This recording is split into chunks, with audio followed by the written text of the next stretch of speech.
ಹಸಿರುಹಳ್ಳಿ ಎಂಬ ಸಣ್ಣ ಹಳ್ಳಿಯಲ್ಲಿ ಎಲ್ಲವೂ ಶಾಂತವಾಗಿತ್ತು. ಹಳ್ಳಿಯ ಮಧ್ಯದಲ್ಲಿ ಹರಿಯುವ ನದಿ, ಅದರ ದಡದಲ್ಲಿ ಬೆಳೆದ ತಾಳೆ ಮರಗಳು ಮತ್ತು ದಿನವೂ ಸಂಜೆಗೆ ಗುಂಪುಗೂಡುವ ಹಳ್ಳಿಯವರ ಸಂತೋಷದ ಸಂಭಾಷಣೆಗಳು ಇವೆಲ್ಲವೂ ಹಳ್ಳಿಯ ಸುಂದರ ಚಿತ್ರವನ್ನು ರಚಿಸುತ್ತಿದ್ದವು. ಆದರೆ ಆ ಹಳ್ಳಿಯಲ್ಲಿ ಒಬ್ಬ ವಿಚಿತ್ರ ವ್ಯಕ್ತಿ ಇದ್ದ. ಅವನ ಹೆಸರು ಗೋಪಾಲ. ಗೋಪಾಲ ಒಬ್ಬ ರೈತ.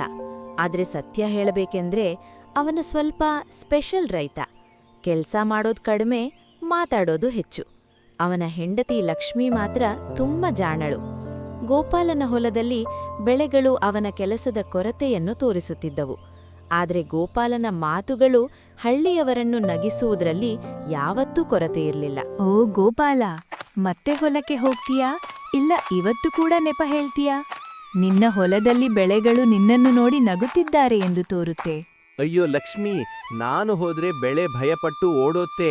ಅವುಗಳು ನನ್ನ ಕೆಲಸದ ಗುಣವನ್ನು ತಿಳಿದಿದ್ದಾರೆ. ನಾನು ಹೊಲಕ್ಕೆ ಹೋದಾಗ ಬೆಳೆಗಳು ಇವನು ಬಂದವನೇ, ನಮ್ಮನ್ನು ನಾಶ ಮಾಡುವವನು ಎಂದು ಭಯಪಡುತ್ತವೆ. ಹೌದಾ? ಬೆಳೆಗಿಂತ ನೀನೇ ಹೆಚ್ಚು ಭಯಾನಕ.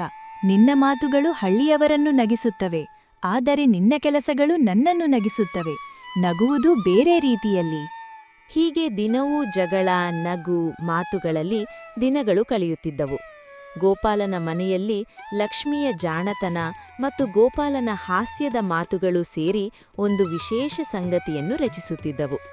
ಹಳ್ಳಿಯವರು ಗೋಪಾಲನನ್ನು ನೋಡಿ ನಗುವುದು, ಆದರೆ ಅವನನ್ನು ಪ್ರೀತಿಸುವುದು ಇದು ಹಸಿರು ಹಳ್ಳಿಯ ಸಂಪ್ರದಾಯವಾಗಿತ್ತು. ಒಂದು ದಿನ ಗೋಪಾಲ ರಾತ್ರಿ ಹೊತ್ತಿಗೆ ಹೊಲದಲ್ಲಿ ಕೆಲಸ ಮಾಡ್ತಿದ್ದ. ಅವನು ರಾತ್ರಿ ಹೊತ್ತು ಹೊಲಕ್ಕೆ ಹೋಗುವುದು ಅಸಾಧ್ಯವಾದ ಸಂಗತಿಯಾಗಿತ್ತು.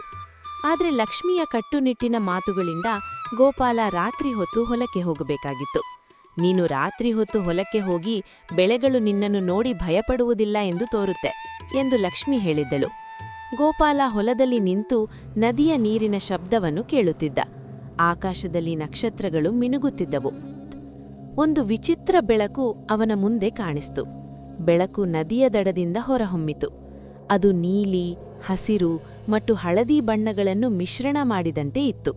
ಬೆಳಕು ಗೋಪಾಲನ ಮುಂದೆ ನಿಂತು ಅವನ ಕಣ್ಣುಗಳನ್ನು ಆಕರ್ಷಿಸಿತು. ಅಯ್ಯೋ ದೇವ್ರೇ, ಇದೇನು? ನಾನು ಹೆಚ್ಚು ಊಟ ಮಾಡಿದ್ರಿಂದ ಕಾಣಿಸ್ತಾ ಇದೆಯಾ? ಅಥವಾ ನಾನು ರಾತ್ರಿ ಹೊತ್ತು ಹೊಲಕ್ಕೆ ಹೋಗಿದ್ದೇನೆಂದು ದೇವರು ನನ್ನನ್ನು ಶಿಕ್ಷಿಸುತ್ತಿದ್ದಾರಾ? ಗೋಪಾಲ, ನಾನು ಮಾಯಾ ಬೆಳಕು. ನಿನಗೆ ಒಂದು ಶಕ್ತಿ ಕೊಡುತ್ತೀನಿ. ನೀನು ಹಾಸ್ಯದ ಮಾತುಗಳಿಂದ ಹಳ್ಳಿಯವರನ್ನು ನಗಿಸುತ್ತೀಯ. ಆದರೆ ನಿನ್ನ ಕೆಲಸದ ಕೊರತೆಯಿಂದ ಹಳ್ಳಿಯವರು ನಿನ್ನನ್ನು ನಗಿಸುತ್ತಾರೆ. ನಾನು ನಿನಗೆ ಒಂದು ವಿಶೇಷ ಶಕ್ತಿ ಕೊಡುತ್ತೇನೆ. ನೀನು ಹೇಳಿದರೆ ಯಾವ ವಸ್ತುವನ್ನಾದರೂ ತಕ್ಷಣ ಕರೆಸಬಹುದು. ಓ, ನನಗೆ ಶಕ್ತಿ. ಮೊದಲು ಸ್ವಲ್ಪ ಹಣ ಕೊಡ್ತೀಯಾ? ನಾನು ಹಣವನ್ನು ಕರೆಸಿ ಹಳ್ಳಿಯವರಿಗೆ ಸಿಹಿ ತಿಂಡಿಗಳನ್ನು ಕೊಡಬಹುದು. ಅಥವಾ ನಾನು ಹಣವನ್ನು ಕರೆಸಿ ಹೊಲದಲ್ಲಿ ಕೆಲಸ ಮಾಡುವವರನ್ನು ಕರೆಸಬಹುದು. ನಾನು ಕೆಲಸ ಮಾಡುವುದು ಬೇಡ. ಇಲ್ಲ, ನಾನು ಹಣವನ್ನು ಕೊಡುವುದಿಲ್ಲ. ನೀನು ಹೇಳಿದರೆ ಯಾವ ವಸ್ತುವನ್ನಾದರೂ ತಕ್ಷಣ ಕರೆಸಬಹುದು. ಆದರೆ ನೀನು ಈ ಶಕ್ತಿಯನ್ನು ಸರಿಯಾಗಿ ಬಳಸಬೇಕು. ಇಲ್ಲದಿದ್ದರೆ ಗೊಂದಲವಾಗಬಹುದು. ಗೋಪಾಲ ಕಣ್ಣು ದೊಡ್ಡದಾಯಿತು. ಅವನು ಈ ವಿಚಿತ್ರ ಸಂಗತಿಯನ್ನು ನಂಬಲು ಸಾಧ್ಯವಿಲ್ಲ ಎಂದು ತೋರುತ್ತಿತ್ತು.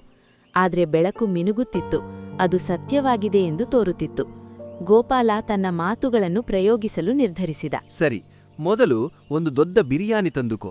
ನಾನು ರಾತ್ರಿ ಹೊತ್ತು ಹೊಲಕ್ಕೆ ಹೋಗಿದ್ದೇನೆ. ನನ್ನ ಶ್ರಮಕ್ಕೆ ಪ್ರತಿಫಲ ಬೇಕು. ಮುಂದೆ ಬಿರಿಯಾನಿ ಒಂದು ದೊಡ್ಡ ಪಾತ್ರೆಯಲ್ಲಿತ್ತು. ಅದರಲ್ಲಿ ಸುವಾಸನೆ ಹೊರಹೊಮ್ಮುತ್ತಿತ್ತು. ಗೋಪಾಲನ ಮುಂದೆ ಬಿರಿಯಾನಿ ಕಾಣಿಸಿತು. ಅಯ್ಯೋ, ಇದು ಸತ್ಯನಾ ಅಥವಾ ನಾನು ಕನಸಲ್ಲಿ? ನಾನು ರಾತ್ರಿ ಹೊತ್ತು ಹೊಲಕ್ಕೆ ಹೋಗಿ ಬೆಳೆಗಳು ನನ್ನನ್ನು ನೋಡಿ ಭಯಪಡುವುದಿಲ್ಲ ಎಂದು ತೋರುತ್ತೆ. ಆದರೆ ನಾನು ಬಿರಿಯಾನಿಯನ್ನು ನೋಡಿ ಭಯಪಡುತ್ತೇನೆ. ಇದು ಎಲ್ಲಿಂದ ಬಂದಿತು? ಅವನು ತಿನ್ನೋಕೆ ಶುರು ಮಾಡಿದ. ಬಿರಿಯಾನಿ ತುಂಬಾ ರುಚಿಯಾಗಿತ್ತು. ಗೋಪಾಲ ತಿನ್ನುತ್ತಿದ್ದ. ಆದ್ರೆ ಅವನ ಮನಸ್ಸು ಈ ವಿಚಿತ್ರ ಶಕ್ತಿಯನ್ನು ಚಿಂತಿಸುತ್ತಿದ್ದ. ಮನೆಗೆ ಹೋದ ಮೇಲೆ ಗೋಪಾಲ ಬಿರಿಯಾನಿಯ ಪಾತ್ರೆಯನ್ನು ತನ್ನ ಮನೆಗೆ ತಂದ. ಅವನು ಮನೆಯಲ್ಲಿ ಲಕ್ಷ್ಮಿಯನ್ನು ನೋಡಿದ. ಲಕ್ಷ್ಮಿ ಗೋಪಾಲನನ್ನು ನೋಡಿ ಅವನ ಮುಖದಲ್ಲಿ ಹೆಮ್ಮೆಯ ಕಳೆಯನ್ನು ಗಮನಿಸಿದಳು. ಎಲ್ಲಿ ಹೋಗಿದ್ದಿ ಇಷ್ಟು ಹೊತ್ತು? ನೀನು ರಾತ್ರಿ ಹೊತ್ತು ಹೊಲಕ್ಕೆ ಹೋಗಿದ್ದೀಯಾ? ಅಥವಾ ನೀನು ಹೊಲದಲ್ಲಿ ಬೆಳೆಗಳನ್ನು ನೋಡಿ ನಗುತ್ತಿದ್ದೀಯಾ? ನಿನ್ನ ಗಂಡ ಇನ್ನೂ ಸಾಮಾನ್ಯ ಅಲ್ಲ, ಸೂಪರ್ ಗಂಡ. ನಾನು ಮಾಯಾ ಬೆಳಕಿನಿಂದ ಒಂದು ವಿಶೇಷ ಶಕ್ತಿ ಪಡೆದಿದ್ದೇನೆ. ನಾನು ಹೇಳಿದ್ರೆ ಯಾವ ವಸ್ತುವನ್ನಾದರೂ ತಕ್ಷಣ ಕರೆಸಬಹುದು. ಹೌದಾ? ಆಗ ಮೊದಲು ನೀರು ತಂದುಕೋ. ನಾನು ನೀರನ್ನು ತರುವುದು ಬೇಡ. ನೀನು ನೀರನ್ನು ಕರೆಸಬಹುದು ಎಂದು ತೋರುತ್ತೆ. ನೋಡೀಗ. ಒಂದು ಬಕೆಟ್ ನೀರು ಗೋಪಾಲನ ಮುಂದೆ ಕಾಣಿಸಿತು. ನೀರು ತುಂಬಾ ಸ್ವಚ್ಛವಾಗಿತ್ತು. ಇದು ಹೇಗೆ? ನೀನು ನೀರನ್ನು ಕರೆಸಿದ್ದೀಯಾ? ಇದು ಸತ್ಯವಾಗಿದೆ ಎಂದು ತೋರುತ್ತೆ. ನಾನು ನಿನ್ನನ್ನು ನಗಿಸುತ್ತಿದ್ದೇನೆ, ಆದರೆ ನೀನು ನನ್ನನ್ನು ಆಶ್ಚರ್ಯಪಡಿಸುತ್ತಿದ್ದೀಯಾ? ನನಗೆ ಮಾಯಾಶಕ್ತಿ ಬಂದಿದೆ. ನಾನು ಹೇಳಿದ್ರೆ ಯಾವ ವಸ್ತುವನ್ನಾದರೂ ತಕ್ಷಣ ಕರೆಸಬಹುದು. ಆದರೆ ನಾನು ಈ ಶಕ್ತಿಯನ್ನು ಸರಿಯಾಗಿ ಬಳಸಬೇಕು ಎಂದು ಬೆಳಕು ಹೇಳಿತು. ಮುಂದಿನ ದಿನ ಗೋಪಾಲ ಹಳ್ಳಿಯಲ್ಲಿ ಸ್ಟಾರ್ ಆಯಿತು. ಹಳ್ಳಿಯವರು ಗೋಪಾಲನ ವಿಚಿತ್ರ ಶಕ್ತಿಯನ್ನು ತಿಳಿದರು. ಅವರು ಗೋಪಾಲನನ್ನು ನೋಡಿ ಅವನ ಶಕ್ತಿಯನ್ನು ಪ್ರಯೋಗಿಸಲು ಶುರುಮಾಡಿದರು. ಗೋಪಾಲ, ನಮಗೆ ಸಿಹಿ ಕೊಡು. ನೀನು ಬಿರಿಯಾನಿಯನ್ನು ಕರೆಸಿದ್ದೀಯಾ ಎಂದು ತಿಳಿದಿದ್ದೇವೆ. ನೀನು ಸಿಹಿ ತಿಂಡಿಗಳನ್ನು ಕರೆಸಬಹುದು ಎಂದು ತೋಲಿತ್ತೆ. ಸರಿ, ನಾನು ಸಿಹಿ ತಿಂಡಿಗಳನ್ನು ಕರೆಸುತ್ತೇನೆ. ನೀವು ನನ್ನನ್ನು ನಗಿಸುತ್ತಿದ್ದೀರಿ, ಆದರೆ ನಾನು ನಿಮ್ಮನ್ನು ಸಂತೋಷಪಡಿಸುತ್ತೇನೆ. ಜಿಲೇಬಿ, ಲಡ್ಡು, ಮೈಸೂರು ಪಾಕ್ ಸಿಹಿ ತಿಂಡಿಗಳು ಹಳ್ಳಿಯವರ ಮುಂದೆ ಕಾಣಿಸಿದವು. ಹಳ್ಳಿಯವರು ಸಿಹಿ ತಿಂಡಿಗಳನ್ನು ತಿಂದರು. ಗೋಪಾಲನ ಶಕ್ತಿಯನ್ನು ಮೆಚ್ಚಿದರು. ಆದರೆ ಸಮಸ್ಯೆ ಶುರುವಾಯಿತು. ಗೋಪಾಲ ಶಕ್ತಿಯನ್ನು ಸರಿಯಾಗಿ ಬಳಸೋದು ಗೊತ್ತಿರಲಿಲ್ಲ. ಅವನು ಶಕ್ತಿಯನ್ನು ಪ್ರಯೋಗಿಸುವಾಗ ವಸ್ತುಗಳನ್ನು ಸರಿಯಾಗಿ ಕರೆಸಲು ಸಾಧ್ಯವಿಲ್ಲ ಎಂದು ತೋರುತ್ತಿತ್ತು. ಅವನ ಮಾತುಗಳು ಗೊಂದಲಮಯವಾಗಿದ್ದವು. ಅವನ ಶಕ್ತಿಯೂ ಗೊಂದಲಮಯವಾಗಿತ್ತು. ಒಂದು ಹಸು ಕೊಡಪ್ಪ. ನಾನು ಹಸುವನ್ನು ಕರೆಸಬೇಕು. ನನ್ನ ಕೃಷಿಗೆ ಹಸು ಬೇಕು. ಸರಿ, ನಾನು ಹಸುವನ್ನು ಕರೆಸುತ್ತೇನೆ. ಹಸು ನಿಮ್ಮ ಕೃಷಿಗೆ ಸಹಾಯ ಮಾಡಬಹುದು.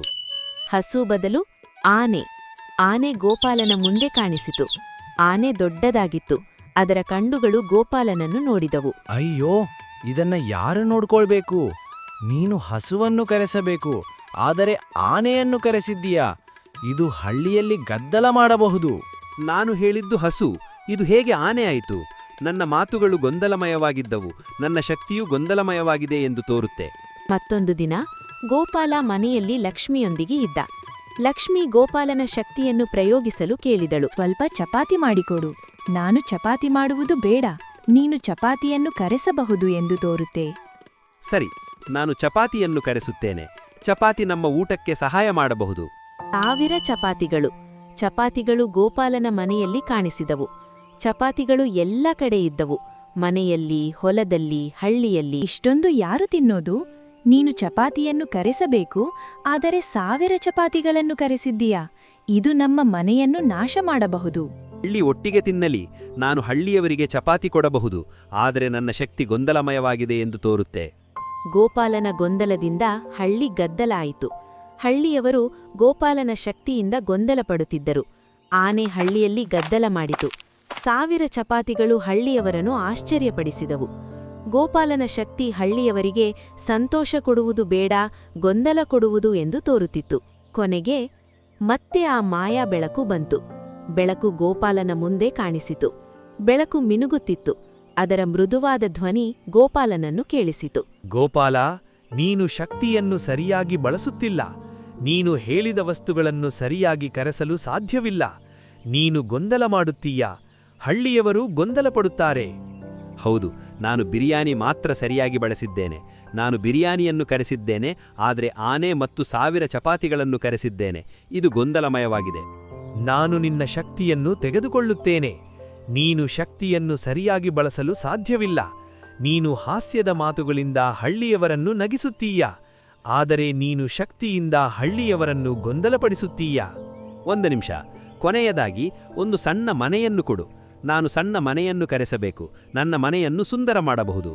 ದೊಡ್ಡ ಅರಮನೆ ಗೋಪಾಲನ ಮುಂದೆ ಕಾಣಿಸಿತು. ಅರಮನೆ ದೊಡ್ಡದಾಗಿತ್ತು. ಅದರಲ್ಲಿ ಅನೇಕ ಕೊಠಡಿಗಳಿದ್ದವು. ಇದನ್ನ ಸ್ವಚ್ಛ ಮಾಡೋದು ಯಾರು? ನೀನು ಸಣ್ಣ ಮನೆಯನ್ನು ಕರೆಸಬೇಕು, ಆದರೆ ದೊಡ್ಡ ಅರಮನೆಯನ್ನು ಕರೆಸಿದ್ದೀಯಾ? ಇದು ನಮ್ಮ ಮನೆಯನ್ನು ನಾಶ ಮಾಡಬಹುದು. ನಾವು ಇದನ್ನು ಸ್ವಚ್ಛ ಮಾಡಲು ಸಾಧ್ಯವಿಲ್ಲ. ನಾನು ಮತ್ತೆ ಹಳೆಯ ಜೀವನಕ್ಕೆ ಹೋಗ್ತೀನಿ. ನಾನು ಶಕ್ತಿಯನ್ನು ಸರಿಯಾಗಿ ಬಳಸಲು ಸಾಧ್ಯವಿಲ್ಲ. ನಾನು ಹಾಸ್ಯದ ಮಾತುಗಳಿಂದ ಹಳ್ಳಿಯವರನ್ನು ನಗಿಸುತ್ತೇನೆ, ಆದರೆ ನಾನು ಕೆಲಸ ಮಾಡುವುದು ಬೇಡ ಎಂದು ತೋರುತ್ತೆ. ಹೀಗೆ ಗೋಪಾಲ ಮತ್ತೆ ಸಾಮಾನ್ಯ ರೈತನಾದ. ಮಾಯಾ ಬೆಳಕು ಗೋಪಾಲನ ಶಕ್ತಿಯನ್ನು ತೆಗೆದುಕೊಂಡಿತು. ಗೋಪಾಲನ ಮನೆಯಲ್ಲಿ ಅರಮನೆ ಇರಲಿಲ್ಲ, ಆನೆ ಹಳ್ಳಿಯಲ್ಲಿರಲಿಲ್ಲ, 1000 ಚಪಾತಿಗಳು ಹಳ್ಳಿಯಲ್ಲಿರಲಿಲ್ಲ. ಗೋಪಾಲ ಹಳೆಯ ಜೀವನಕ್ಕೆ ಹೋದ. ಆದರೆ ಅವನು ಒಂದು ಪಾಠ ಕಲಿತ. ಶಕ್ತಿ ಇದ್ದರೆ ಅದನ್ನು ಸರಿಯಾಗಿ ಬಳಸಬೇಕು. ಲಕ್ಷ್ಮಿ, ಈಗಿನಿಂದ ನಾನು ಹೊಲದಲ್ಲಿ ಕೆಲಸ ಮಾಡ್ತೀನಿ. ನಾನು ಕೆಲಸ ಮಾಡುವುದು ಬೇಡ ಎಂದು ತೋರುತ್ತಿದ್ದೇನೆ, ಆದರೆ ನಾನು ಕೆಲಸ ಮಾಡಬೇಕು. ಹಳ್ಳಿಯವರನ್ನು ನಗಿಸುವುದು ಮತ್ತು ಕೆಲಸ ಮಾಡುವುದು ಸೇರಬೇಕು. ಅದು ಮಾಯಾ ಬೆಳಕಿಗಿಂತ ದೊಡ್ಡ ಅದ್ಭುತ. ನೀನು ಕೆಲಸ ಮಾಡುವುದು ಬೇಡ ಎಂದು ತೋರುತ್ತಿದ್ದೇನೆ, ಆದರೆ ನೀನು ಕೆಲಸ ಮಾಡುವುದು ಹಳ್ಳಿಯವರನ್ನು ನಗಿಸುವುದಕ್ಕಿಂತ ದೊಡ್ಡ ಅದ್ಭುತ. ಹಾಸ್ಯ, ಗೊಂದಲ ಮತ್ತು ಪಾಠ ತುಂಬಿದ ಈ ಕಥೆ ಇಲ್ಲಿ